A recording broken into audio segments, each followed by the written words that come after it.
সর্বপ্রথম এই মহান সৃষ্টিকর্তার নাম নিয়ে শুরু করতেছি, যে যেখানে আছেন ভালো থাকবেন এই কামনা করি মহান সৃষ্টিকর্তার কাছে। আপনারা আমাদের জন্যেও মহান সৃষ্টিকর্তা রাব্বুল আলামিনের কাছে দোয়া করবেন, আমরা যেন সবসময় ভালো থাকতে পারি। এবং আমি লাল ভাই, আমরা আপনাদের মাঝে যে কোনো বিনিময়ে হোক, যে কোনোভাবে হোক, আমাদের লক্ষ্য থাকবে একটাই, গ্রাম পুলিশ বাহিনীর উন্নয়নের ক্ষেত্রে যা কিছু করণীয় আমরা সব কিছু করবো। আমাদেরকে একটু সময় দেন, আমাদের একটু টাইম দেন। আমরা কিন্তু ঘরে বসে নেই, আর ঘরে বসে আমরা থাকবো না। আমরা চ্যালেঞ্জ যেহেতু নিয়েছি এবং চ্যালেঞ্জ যেহেতু আমাদের মানে পাকাপুক্ত, আমরা আমাদের করণীয় কাজগুলো ধাপে ধাপে শেষ করতে হবে, ধাপে ধাপে আমরা উঠতে হবে উপরের দিকে। মানে পট করে কোনো কিছু একটা হয় না এবং পট করে কোনো কিছু একটা সিদ্ধান্ত নেওয়া যায় না। তাই আমি আপনাদের সামনে একটাই কথা বলবো, সবসময় বিশ্বাস আছে বলে পৃথিবী সুন্দর, বিশ্বাস আসে বলে আজকে হয়তো সমস্ত পৃথিবীর মানুষ একসঙ্গে বসবাস করতে পারতেছে, একসঙ্গে খাওয়া দাওয়া করতে পারতেছে, একসঙ্গে সমস্ত কিছু করতে পারতেছে। আর সবচেয়ে বড় কথা হচ্ছে একটা বাহিনীর কমিটমেন্ট হচ্ছে একতা, ঐক্য ছাড়া মনে করেন কোনো কিছু সফলতা এত তাড়াতাড়ি দ্রুত আশা করতে পারে না। এটা যে কোনো লোকে হোক না কেন, যে কোনো বাহিনী হোক না কেন। তাই ঐক্যতাটা ধরে রাখার জন্যে, বিশ্বাসটা স্থাপনের জন্য আমাদের গ্রাম পুলিশ ডিপার্টমেন্টের ভিতর সেই বিশ্বাসটা আমরা মনে করেন প্রতিদিন প্রতিরোহন্তর সব সময় আমরা কাজ করে যাচ্ছি গ্রাম পুলিশের পক্ষে। আজকে মনে করেন বাড়ি থেকে কালকে আইসি, আমি আর লাল ভাই আইসি, কিছু কাজ ছিল গ্রাম পুলিশের গুরুত্বপূর্ণ কাজ ছিল, ইম্পর্টেন্ট কাজ ছিল। সেই কাজগুলো মনে করেন আমি আর লাল ভাই মিলে কাজগুলো স্বয়ংসম্পূর্ণ করতে পারছি আমরা। তাতে এই কথাটা আপনাদের সামনে তুলে ধরতেছি। এবং আমরা বর্তমানে জেনে আসি এটা কিন্তু আমাদের প্রেস কাপ। এই প্রেস কাপে কিন্তু মনে করেন 43টা দিন পরা বসে আসলাম, ঢাকা জাতীয় প্রেস কাপ। এই জায়গায় 43 দিন পরা আমরা শান্তিপূর্ণ লাগাতার অবস্থান কর্মসূচি পালন করছি, আপনারা কিন্তু সকলেই জানেন। তারপরে কিন্তু এই জায়গাটা থেকে যাইতে মনটা চাই না, মনটার মধ্যে খুব কষ্ট লাগে। অনেকেই কমেন্ট করে ঘরে বসে রয়েছে, এটা না ভাই, একটাই কমিটমেন্ট, যে কমিটমেন্ট জাতীয়করণ ছাড়া কোনো কথা নাই। মনের ভিতরে শুধু হাহাকার করতেছে, মনটার ভিতরে শুধু কান্দতেছে, এই কান্দনটা কেউ দেখাইতে পারতেছি না। কিন্তু জাতীয়করণ সময়ের ব্যাপার, জাতীয়করণ আমরা আনবই। শুধু আমাদেরকে একটু টাইম দেন, একটু ধৈর্য ধরেন। মানে পট করে কোনো কাজ করা যায় না। আর পট করে যে কোনো মানুষ ব্যক্তিরা কাজ করে সেটা হচ্ছে শয়তানের কাজ করে, পট করে। আমরা শয়তান না। আমাদের বংশ পরিচয় সম্পর্কে আপনারা জানবেন, জানি না তারপরে আপনারা কথা বলবেন। এই জায়গাটার মধ্যে 43টা দিন বই রইছিলাম, মাথার গাম পায়ে বসছে। তাই আজকে মনে করেন সমস্ত কাজগুলো স্বয়ংসম্পূর্ণ করে এই জাতীয় প্রেস ক্লাবের সামনে আজকে আবার আসলাম। কেন আসলাম জানেন? এই জায়গাটার মধ্যে দয়া, মায়া, ভালোবাসা জড়াই আছে, আবেগ জড়াই আছে। এই জায়গাটার মধ্যে 100, 200, 300 গ্রাম পুলিশ মানুষ বই রয়েছে 43 দিন পরা। এই 43 দিন পর বই রয়েছে জায়গাটার মধ্যে কি আমরা না থাকতে পারি? আপনারাই বলুন। তাই আজকে আসলাম, জায়গাটা দেখতেছি আর চোখের পানি আমনে পড়তেছে। এই জায়গায় আমরা ছিলাম। হয়তো আজকে এই জায়গাটার মধ্যে যদি 2-4-5 হাজার মানুষ হইতো, গ্রাম পুলিশ হইতো, তা মাত্র সময়ের ব্যাপার না, মাত্র একদিনের ভিতরে আমাদেরকে কিছু একটা করতে হতো। লাল ভাই, আপনাদের সামনে এখন আমাদের শ্রদ্ধনীয় ব্যক্তি, আমাদের বড় ভাই, বঙ্গবন্ধু আদর্শ গ্রাম পুলিশ বাহিনী কেন্দ্রীয় কমিটির সভাপতি সাহেব আপনাদের সামনে কিছু কথা বলবে। আপনারা অবশ্যই মনোযোগ দিয়ে শুনবেন। প্রিয় গ্রাম পুলিশ ভাই বোনেরা, আসসালামু আলাইকুম। আশা করি মহান আল্লাহ রাব্বুল আলামিনের অশেষ রহমতে আপনারা সকলেই ভালো আছেন। আমরাও আপনাদের দোয়ায় এবং আল্লাহর রহমতে আল্লাহ পাক ভালো রেখেছেন। আপনারা বর্তমানে আমরা যে জায়গাটিতে অবস্থান করছি, আমি এবং কৃষ্ণ, আজকে পবিত্র জুম্মার দিনে মুসলমান যারা আছেন, আজকে জুম্মার দিন, গরিব মানুষের জন্য আজকের দিনটি হজের সমতুল্য। তো সেই পবিত্র জুম্মার দিনে আজকে আমি এবং কৃষ্ণ দুজন, জাতীয়করণ আমাদের দিতে হবে, আমাদের দাবি একটা জাতীয়করণ, ঠিক আছে? সময়ের ব্যাপার শুধু আপনারা দুজন কিন্তু আমরা 2 মেরুতে বসবাস করি। আমার বাড়ি ঢাকাতে, কৃষ্ণের বাড়ি কিন্তু ঢাকাতে না, বহু দূরে, ভাবতে গেলে অনেক দূরে। 800 টাকা ভাড়াই লাগে। মেরু, দক্ষিণ মেরু, উত্তর মেরু, 2 মেরুর 2 বাসিন্দা আজকে আমরা ঢাকাতে একত্র হয়েছি। যেই সকল গ্রাম পুলিশ সদস্যরা বিরূপ মন্তব্য করেন, অনেকেই আছেন বিরূপ মন্তব্য করেন, সকলে না, 2-1 মানুষ আছে তারা বিরূপ মন্তব্য করে। আচ্ছা, আপনাদের জ্ঞানে কি বলে এই 2 মানুষ কি এই 2 মেরুর থেকে একত্র হয়েছি কেন? এমনিতেই কি আমরা একত্র হয়েছি আমাদের এই ফেসবুকে লাইভ করার জন্য নাকি, আর ভিডিও বানানোর জন্য একত্র হয়েছি আমরা? তাই এটা কি আপনার জ্ঞান বলে যে কৃষ্ণর বাড়ি নেত্রকোনার এমন একটি থানাতে, যে থানার থেকে নেত্রকোনা আসতেও সময় লাগে, পরিশ্রম লাগে, গাড়ি পাওয়া যায় না, বিভিন্ন জটিলতা করে নেত্রকোনা সদরে আসা লাগে। সেইখান থেকে আবার এই ঢাকাতে বিশাল একটা ব্যাপার সেবার, আর ভিডিও করার জন্য, লাইভ করার জন্য কৃষ্ণ সেই নেত্রকোনার থেকে ঢাকা আসছে। আমি লাল মিয়া এই বাড়ি থেকে ঢাকাতে এসে রাত থাকতেছি, দিন থাকতেছি, রাত থাকতেছি, এই যে এগুলো করতেছি, এগুলো কি নাটক করি আমরা? আপনাদের তাই মনে হয়? তো যাই হোক, যারা আপনারা বিরোধী কথা আমাদের বিপক্ষে বলে থাকেন, স্বয়ং আল্লাহও যদি নেমে এসে ওই ব্যক্তিকে বলে যে না, লাল মিয়া কৃষ্ণর সাথে যারা আছে তারা কাজ করতেছে, তোমাদের জন্য কাজ করতেছে, আল্লাহকেও এই যারা বিরোধী করবে তারা আল্লাহকেও বলবে যে তুমি কিচ্ছু জানো না, তারা কাজ করতেছে না, তারা আমাদের ক্ষতি করতেছে, এটা ওরা বলবে। তো যাই হোক, আল্লাহ সকলকে বোঝার জন্য তৌফিক দান করুক যে আমাদের জন্য 47,000 গ্রাম পুলিশ, আমরা আমাদের জন্য যারাই দৌড়ঝাঁপ করতেছে সেটা আমরা চোখে দেখতেছি, বাস্তবে দেখতেছি। বর্তমান মিডিয়া যুগ, ফেসবুক মিডিয়ার যুগ। ফেসবুক মিডিয়ায় আমরা সব কিছুই সাথে সাথেই দেখিয়ে দিই যে আমি কোথায় আছি, কি করতেছি, এগুলো আমরা দেখিয়ে দিই। তো আল্লাহ সকলকে হেদায়েত দান করুক, সকলকে বোঝার জন্য তৌফিক দান করুক যে আসলে কারা কাজ করতেছে, কি কাজ করতেছে, কাদের জন্য করতেছে, এগুলো বোঝার জন্য আল্লাহ তৌফিক দান করবে। এই জায়গাটার জন্য কিন্তু আজকে কষ্ট লাগে, যে জায়গাটায় আজকে দাঁড়িয়ে আছি, এই জায়গাটাতে 43 দিন কি পরিমাণ পরিশ্রম করেছি উপরের আল্লাহ জানে, আর আমার সাথে যে কয়েকজন গ্রাম পুলিশ সদস্য ছিল তারাও কষ্ট করেছে, তারা জানে। আর এইখানে বসতে গেলে অনুমোদন থেকে শুরু করে অনুমতি নিতে হয়, অনুমোদনের ব্যাপার সেবার আছে, বিভিন্ন বিষয় এখানে আছে, সেগুলো ফেস করা যে কতটা কঠিন ব্যাপার সেটা আল্লাহ ছাড়া আর এগুলো যারা করে তারা ছাড়া অন্য কেউ জানে না। যারা ঘরে বসে থাকে তারা জানে না। ঘরে বসে থেকে আপনারা অনেকেই আপনাদের বাসা জাতীয়করণ চাই, জাতীয়করণ চাই, জাতীয়করণ চাই, চাই তো সবাই, কে না চায়? যে এই ভিক্ষুক পাগল সেও তো চায় যে আমি বাংলাদেশের প্রেসিডেন্ট হব, আমি আমেরিকার প্রেসিডেন্ট হব, হতে পেতে কে না চায়? সকলেই চায়। কিন্তু খালি চাইলেই তো হয় না, তার জন্য পরিশ্রম করতে হয়, কাজ করতে হয়। তো ঘরে বসে চাইলে তো হবে না, এর জন্য পরিশ্রম করতে হবে, কাজ করতে হবে। এই যে যে জায়গাটাতে 43 দিন অবস্থান করেছি, কষ্ট করেছি, যদি 47,000 গ্রাম পুলিশ সদস্যরা আপনারা বুঝতে পারতেন, তাহলে কিন্তু খালি হাত নিয়ে আমরা এখান থেকে বাড়ি ফিরে যেতাম না। ওই 43 দিনের মধ্যেই আমাদের ভাগ্যের চাকাটা একটু হইলেও ঘুরতো। কিন্তু আসলে আপনারা আমার চেয়েও ভালো বুঝেন, আমার চেয়েও জ্ঞানী, গুণী, শিক্ষিত। আপনাদের আমি বোঝাতে ব্যর্থ হয়েছি। আপনাদের এটা আমার ব্যর্থতা, আপনাদের ব্যর্থতা না, এটা আমার ব্যর্থতা। আমি একদিন করতে করতে প্রথম দিন বসলাম দুজনে, দ্বিতীয় দিন রইলাম দুজনে, তৃতীয় দিন এসে হয়ে গেল 4জন 5জন, চতুর্থ দিন আরও বাড়লো। এভাবে বাড়তে বাড়তে একটা ধারণা ছিল মনের ভিতর যে হয়তোবা এক সপ্তাহে এখানে গ্রাম পুলিশের জায়গা হবে না।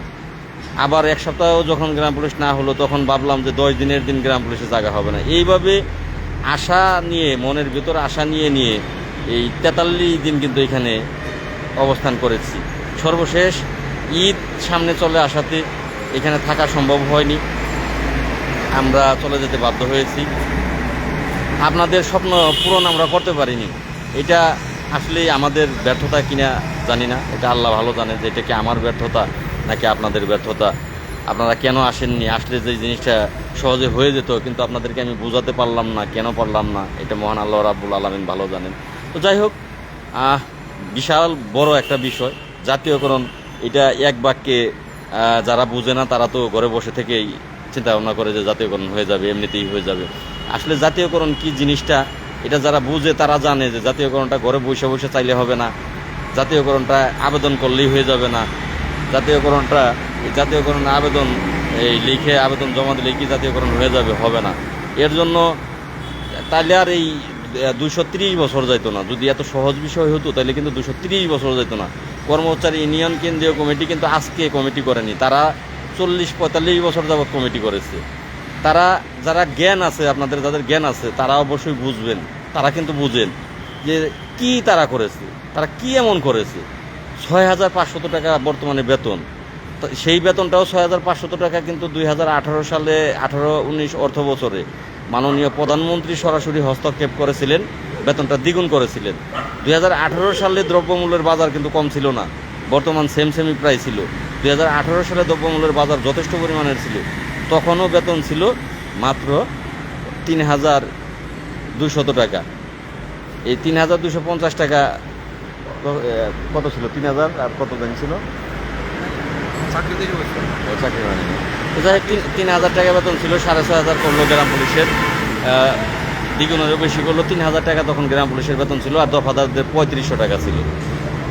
তো এই যে এই 2018 সালে 3500 আর 3000 টাকা বেতন, কর্মচারী ইউনিয়ন তারা বলে যে তারা নাকি দৌড়ঝাঁপ করে, তারা সবসময় অক্লান্ত পরিশ্রম, তারা কচ্ছপের মতো তারা ধীরগতিতে গ্রাম পুলিশ বাহিনীর ভাগ্য তারা পরিবর্তন করার চেষ্টা করে, তারা কল্যাণ করে, তারা বেতনটা এই জায়গায় নিয়ে এসেছে। আপনারা যারা জ্ঞানী ছেলে, যারা শিক্ষিত ছেলে, আপনারাই বলুন যে 2018 সালে 3000 টাকা বেতন, এইটা কি কারো এই কাজ করা লাগছে? 100 টাকা সেই সময়টা 2018 সালে 100 টাকা হাজিরা ছিল একজন গ্রাম পুলিশে। তাহলে 100 টাকা হাজিরা, সেটা কি কাজ করা লাগে? এর নিচে আর সরকার কি দেবে বলেন? এর নিচে কি আর কোনো মানুষের দিতে পারে? 100 টাকার হাজিরার নিচে আর কেউ কাউরে দিতে পারে? 2018 সালে 100 টাকা হাজিরা ছিল, সেইটাও কর্মচারী ইউনিয়ন তারা দাবি করে তাদের ফসল। বেতন ছিল 200 টাকা, তারা বলে বেতন 200 টাকা বেতন ছিল। আরে বেটা, ব্রিটিশ আমলে তো 200 টাকার দাম ছিল। ব্রিটিশ আমলে তো আমার এই আব্বার কাছে গল্প শুনি যে 1 টাকার বহু মূল্য ছিল, বহু মূল্য। তাহলে তখন 1 টাকার মূল্য ছিল, তখন বেতন ছিল এই 1 পয়সা, কারণ 1 টাকার অনেক মূল্য ছিল, 1 পয়সা বেতন ছিল। তাহলে 1 পয়সা বেতন থেকে আজকে এই 6500 টাকা বেতন, এটা যদি বলি যে এটা আমার ফসল, আমি অনেক পরিশ্রম করে করছি, আর বেটা এখন তার 1 পয়সার দিন নাই, এটা তোর ফসল কি? তোর ফসল যদি হইতো তাহলে বর্তমানে বেতন থাকতো 20,050 টাকা গ্রাম পুলিশের। যদি তোর ফসল থাকতো, তোর পরিশ্রম ভালো থাকতো, তোর অবদান থাকতো, 20,050 টাকা বেতন থাকলে বলতে পারতি যে হ্যাঁ আমার পরিশ্রম। অথবা যদি 14-15 হাজার টাকাও বেতন আজকে থাকতো গ্রাম পুলিশের, তাহলেও বলতে পারতাম যে কর্মচারী ইউনিয়ন পরিশ্রম করেছে, তাদের দৌড়ঝাঁপের কারণে আজকে বেতনটা এই 14-15 হাজার টাকা আছে। 6,500 টাকা বেতন, এইটার আবার বড় গলায় বলে তারা যে এটা আমাদের ফসল। দুঃখ লাগে, বিভিন্ন থানাতে যেই বেতনটাও, বিভিন্ন থানাতে বেতন তারা পায় না, বিভিন্ন থানাতে তারা বেতন পায় না। এই 5 বছর 6 বছর তাদের ইউনিয়ন পরিষদের বেতন বাকি। মানুষ সংগঠন কেন করে? আওয়ামী লীগের যে সংগঠন, থানার সংগঠন, যদি আওয়ামী লীগের কোনো ছেলেকে ইউনিয়ন পর্যায়ে কেউ মারে ধরে বা কোনো সমস্যা হয়, তাহলে সে থানা সংগঠনের কাছে গিয়ে বিচার দেয়। থানা সংগঠন সেই বিচারটা উপযুক্ত বিচার করে, কারণ সংগঠনের সদস্য সে বিপদে পড়েছে, সমস্যা হয়েছে, সেই সমস্যা থেকে থানার সংগঠন তাকে উদ্ধার করে নিয়ে আসে। থানা সংগঠনের চেয়ে বড় যদি বিষয় হয়ে থাকে জেলা সংগঠন সেসব বিষয় নিয়ে মাথা ঘামায়, আর জেলা সংগঠনের চেয়েও যদি আরও বড় বিষয় হয়ে থাকে তখন কেন্দ্রীয় কমিটি সেসব বিষয় নিয়ে মাথা ঘামায়। তো গ্রাম পুলিশ বাহিনীর একটি সংগঠন, শুধু তো সংগঠন বলতে তো আরও অনেক সংগঠন আছে। পরিবহন শ্রমিকের সংগঠন দেখেন তো, যদি বাংলাদেশের যে কোনো জেলাতে পরিবহন শ্রমিকের উপর কোনো নির্যাতন, কোনো সমস্যা, ভাড়া, বিভিন্ন জটিলতা হয়ে থাকে, একযোগে সারা বাংলাদেশের কিন্তু তারা শুরু করে দেয়। এবং তাদের যে কেন্দ্রীয় কমিটি আছে, তাদের কেন্দ্রীয় কমিটি, স্ট্রং কমিটি, তারা দায়িত্ব নেয়। তারা সেই দিনাজপুরে এক ঘটনা ঘটে পরিবহন বিষয়ক, কিন্তু ঢাকা কেন্দ্রীয় কমিটির নির্দেশে সারা বাংলাদেশের পরিবহন অচল হয়ে যায়। তারা সেই দাবি সেখান থেকে বাস্তবায়ন করে ছাড়ে। তাহলে গ্রাম পুলিশের সংগঠনের কাজ কি? গ্রাম পুলিশ সংগঠন বিভিন্ন জেলাতে দেখা যায় গ্রাম পুলিশের মারধর করে চেয়ারম্যানগণ। আপনি একটু ফোনটা করতে পারেন, যে সমস্যা কাটবো না, কাটবো না।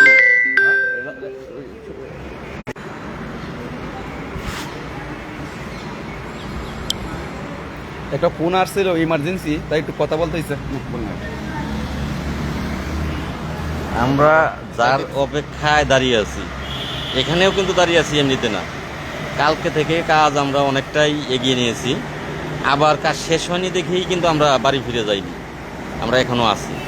তো যার অপেক্ষায় আমরা দাঁড়িয়ে আছি সেই ব্যক্তি ফোন দিয়েছিলেন, তার সাথে কথা বললাম, এই কারণে আপনাদের সাথে 30 সেকেন্ডের মতো ডিসকানেক্ট ছিলাম। তার সাথে কথা হলো, কী বললো যেতে বলছে কতক্ষণ? ও দুঃখিত, আপনাদের সাথে আর কথা বলতে পারতেছি না, যার জন্য আমরা অপেক্ষা করতেছি। আপনারা দোয়া করবেন। আজকে শুক্রবার, জুম্মার দিন, কয়টা বাজে? নামাজ শেষ হয়েছে, নামাজ পড়ে এসেছেন। নামাজ পড়লে মন ফ্রেশ, পবিত্র হয়ে ঘরে এসেছেন। আপনারা ঘরে বসে বসে যারাই লাইভ দেখতেছেন, আপনারা প্রত্যেকেই দোয়া করবেন যে লাল মিয়া ভাই এবং কৃষ্ণ তারা ঢাকা আছে আমাদের কাজ নিয়ে। তো যে কাজটা নিয়ে তারা আছে সেই কাজটা যেন মহান আল্লাহ রাব্বুল আলামিনের অশেষ রহমতে তারা ভালোভাবে করতে পারে, শেষ করতে পারে। জাতীয়করণ না ভাই, আবার যদি বলেন যে না মনে হয় জাতীয়করণের লেগে যাইতেছে, ভাই জাতীয়করণের আগে বহুত কাজ আছে। আপনার আজকে তো সিঁড়ি নাই, সিঁড়ি থাকলে আপনাদের দেখাইতে পারতাম। এই যে আপনার ক্যামেরা দিয়ে একটু ব্যাক ক্যামেরায় আমি দেখাই, ওই উপরে উঠতে গেলে এই যে সিঁড়ি দেখা যায়, এই সিঁড়ি ওই নিচের সিঁড়ি থেকে বাইবে তারপরে ভাই উপরে উঠতে হয়। তো ফাল দিয়ে কিন্তু উপরে ওঠা যায় না, এক লাফ দিয়ে কিন্তু ওঠা যায় না। আমি উপরে উঠবো, আমার টার্গেটটা উপরে, তো আমি বেয়ে উপরে ওঠার চেষ্টা করতেছি। তো আজকে যেখানে যাচ্ছি আমাদের জাতীয়করণের কাজের জন্য যাচ্ছি, জাতীয়করণের কোনো কাগজে স্বাক্ষর হইতেছে না, কিন্তু আপনাদের জাতীয়করণটা রাস্তাটা আমি আগাইতেছি, সিঁড়ির অর্ধেক রাস্তা আমি উঠতেছি, তারপর আরেক ধাপ আছে সেটা উঠতে পারলে প্রায় কাছে চলে গেলাম, তারপরের ধাপটা উঠতে পারলে আমি উপরে চলে গেলাম, একটা আমার গন্তব্যে পৌঁছে গেলাম। তো সেই কাজে যাচ্ছি, আপনাদের জাতীয়করণের কাজে যাচ্ছি, জাতীয়করণের চিঠিতে স্বাক্ষরে যাচ্ছি না ভাই। ওইটা আপনারা যারা ভাবেন আমরা আলহামদুলিল্লাহ বলি, কেন আলহামদুলিল্লাহ বলবো না? আমি এই সিঁড়িতে আছে 100 সিঁড়ি বাইলে ওই উপরে ওঠা যায়। আমি যখন 30 সিঁড়ি বেয়ে উপরে উঠে গেছি তখন তো আমি আলহামদুলিল্লাহ বলতেই পারি যে আমি আল্লাহর অশেষ রহমতে ভালোই 30টা ধাপ আমি উপরে উঠে গেছি। এখন বাকি আছে আমার 70 ধাপ। আমি কি আলহামদুলিল্লাহ বলতে পারি না? এখন আপনি যদি ঘরে বসে ভাবেন যে আলহামদুলিল্লাহ, তাহলে মনে হয় জাতীয়করণ হয়ে গেছে। এইটা ভাই আপনার ব্যাপার, এটা আমাদের ব্যাপার না। আমি কাজ করতেছি, একটা করে ধাপ, একটা করে ব্যক্তি, একটা করে টেবিল। যখন আমি পার হই তখন আমার মনটা ভালো লাগে, আমরা আনন্দিত হই, আলহামদুলিল্লাহ বলি, খুশি হই, হাসি দেই। তো সেইটা যদি আপনারা জাতীয়করণ ভাইবেন, এটা আপনাদের ব্যাপার ভাই, এটা আমাদের ব্যাপার না। আমরা বলি নাই যে জাতীয়করণ নিয়ে আসলাম, জাতীয়করণ হয়ে গেল, এটা বলি নাই। যাই হোক, ভালো থাকবেন। যেহেতু ওই ব্যক্তি চলে আসছে, আমরা ব্যক্তির কাছে যাবো। আপনি কৃষ্ণের সাথে একটু কথা বলবেন, কথা বলে আমরা লাইভ থেকে বিদায় নেব। ধন্যবাদ সকলকে। আসলে মানুষ যদি কষ্ট করে, মানুষ যদি মেহনতি করে, আর এই কষ্ট আর মেহনতির ফল কিন্তু অবশ্যই মন সৃষ্টিকর্তা প্রভু আল্লাহ রাব্বুল আলামিন অবশ্যই দেয়। আর আল্লাহ রাব্বুল আলামিন আমাদেরকে যে জিনিসটা দিবে, এটা হয়তো যেটা দেওয়ার চিন্তা করতেছে এটা তো সবচেয়ে ভালো হইতে পারে। এই কারণে হয়তো আমাদেরকে পরীক্ষা করতেছে, জাস্টিফাই করতেছে আমাদের ধৈর্য শক্তি কেমন। তাই আমি আপনাদের উদ্দেশ্যে বলবো যে আপনার কোনো সময় বিচলিত হবেন না। আর জাতীয়করণ বাই করলে কিন্তু ওইরে না, জাতীয়করণের পিছনে অনেক মেহনতি, অনেক শ্রম তো দিতেই হবে। মাথার ঘামটা পায়ে পর্যন্ত ফালতে হবে। 47,000 গ্রাম পুলিশের জাতীয়করণ করতে হলে 46,000 কোটিটা বরাদ্দ করতে হবে। আর এই 46,000 কোটিটা বরাদ্দ মানে আমরা মনে করেন পদ্মা সেতুর চেয়ে অধিক, পদ্মা সেতুর চেয়ে অধিক। তার মানে কি আপনারা বলুন? অনেক কিছু বিষয় আছে, ঠিক আছে। তারপরেও আপনারা আমাদের জন্য দোয়া করবেন। বাড়ি থেকে যেহেতু ঢাকা আইছি, ভালো কাজে আইছি, ভালো উদ্দেশ্যে আইছি, আমরা আশাবাদী। এবং আমরা মানে যে রাস্তায় ঢুকতেছি সে রাস্তা আসলে খুব পরিষ্কার রাস্তা, ভালো রাস্তা, সৎ ব্যক্তির রাস্তা। এই জায়গায় মিথ্যা বানোয়াট এবং অহংকারী মানুষের কোনো স্থান নেই। এই জায়গায় থাকতে হবে ফ্রেশ মন থাকতে হবে, মনটা ফ্রেশ থাকতে হবে। মনের ভিতরে হিংসা অহংকার রাখলে কোনো জীবনও কোনো দিন উপরে ওঠা যাবে না। দিলটা যদি ফ্রেশ থাকে তাহলে আমরা যে কোনো দিক থেকে আমরা উপরে উঠতে পারবো। কারণ আমরা মিথ্যা কথা বলি না, আর একজনের মিথ্যা কথা সান্ত্বনা দিই না। কী লাভ? লাইভ ভিউজ কামায় আমার লাভ কি ভাই? ভিউজ কামায় লাভ কি? ভিউজ কামায় কোনো লাভ নেই। আসলে যে নিজের প্রত্যেকটা মানুষের একটা গন্তব্যস্থান আছে, সেই গন্তব্যস্থানটা যদি সে ধরে রাখে মৃত্যুর আগ পর্যন্ত, তার দাম কিন্তু সারা জীবন থাকবে। আর আমরা যদি মনে করেন একটা কিছু করতে পারি, এটা আপনাদের কাছে বলতেছে, আমরা যদি একটা কিছু করতে পারি এটা কিন্তু একটা আশীর্বাদ হয়ে থাকবে সারা জীবন, মৃত্যুর আগ পর্যন্ত গ্রাম পুলিশ মানুষের, গ্রাম পুলিশ কর্মীদের মাঝে। সেই চেষ্টাটাই আমরা করতেছি। যত কষ্টই হোক, কষ্টের বিনিময়ে মনে করেন আমাদের কমিটমেন্ট থাকবে একটাই, শুধু জাতীয়করণ। আর আপনারাই দেখেন বর্তমানে আমাদের এনে লেয়া থাকে গ্রাম পুলিশ, আর পুলিশের বেজে লেয়া থাকে পুলিশ। দিবেন শুধু গ্রাম পুলিশ আর পুলিশ। ওনারা ছুটি আছে, ওনারা সব কিছু করতে পারে, ওনারা বেতন আছে 30-40,000, 50,000, 60,000। আর আমাদের যে মাসিক যে বেতনটা, আচ্ছা স্যার এসে গেছে, হ্যাঁ, রেখে দিই। ধন্যবাদ সকলকে, সবাই ভালো থাকবেন। আমাদের